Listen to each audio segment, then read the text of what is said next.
Elle nous a dit deux choses. Elle nous a dit l'ange, c'est naturel, mais c'est une longue route, de la même manière que c'est une longue route de vivre avec un homme ou de vivre avec une femme. On apprend à vivre avec le visible, avec nos amours visibles, pour un jour pouvoir vivre avec nos amours invisibles. Et c'est plus complexe. Et elle nous dit une autre chose, Gita, elle nous dit, c'est naturel, le dialogue avec l'ange, et c'est actuel.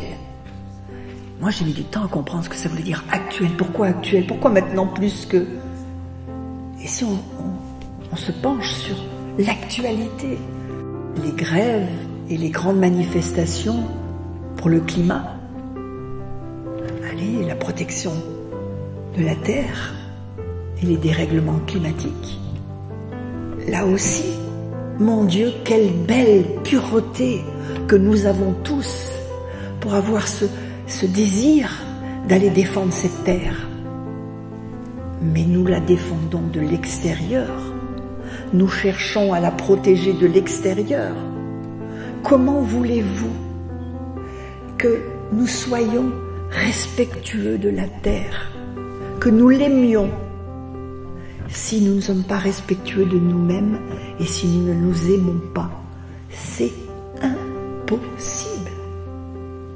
On va traiter la terre comme nous nous traitons et comme nous nous maltraitons à longueur de journée. En tout cas, nous nous maltraitons beaucoup. Chaque fois que nous pensons du mal de nous, nous sommes en train de nous maltraiter. Eh bien, nous ne savons pas faire autre chose que nous maltraiter. Et alors le nombre de fois où on se dit « Ah, t'aurais dû faire ça, mais pourquoi t'as pas fait ça ?»« Ah non, mais là, mais c'est pas possible, t'y es pas encore arrivé. » Au lieu de nous aimer, de nous bien traiter, nous nous maltraitons chaque fois que nous pensons du mal de nous.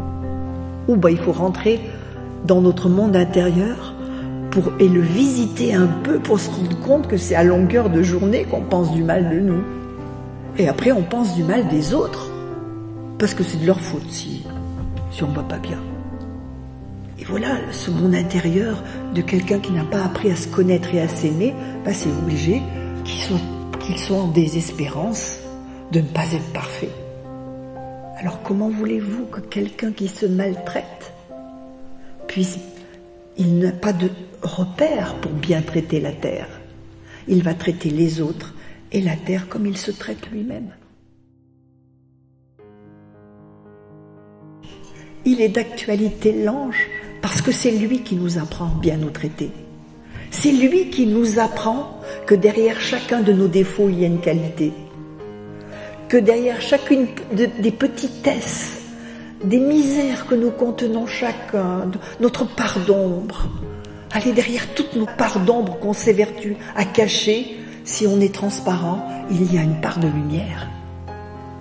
Il y a cette beauté qui transpire parfois de nous et qu'on peut rejoindre à volonté. Il y a un meilleur de nous qu'on peut rejoindre à volonté. Il y a le bas de nous-mêmes et puis il y a le haut. Bon, on est souvent dans le bas, on ne sait pas trop comment aller dans le haut. Sauf quand il y a des moments agréables, des événements agréables. Comme me disait Gita, quand elle m'appelait Madame Monteau, c'était Madame Monteau.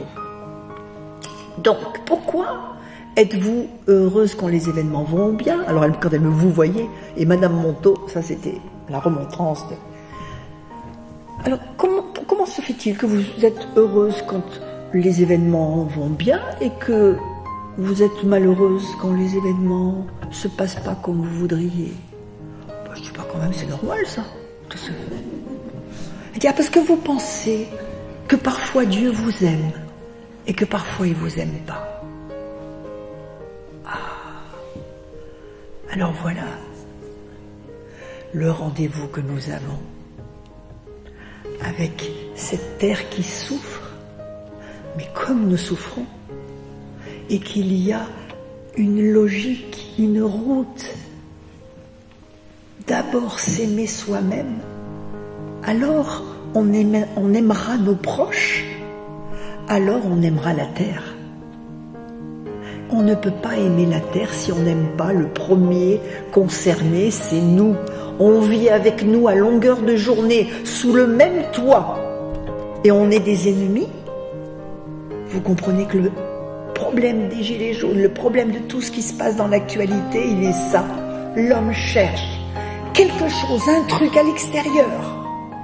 Allez, en achetant des choses, en consommant, qui va lui donner le bien-être qu'il ne peut que conquérir de l'intérieur.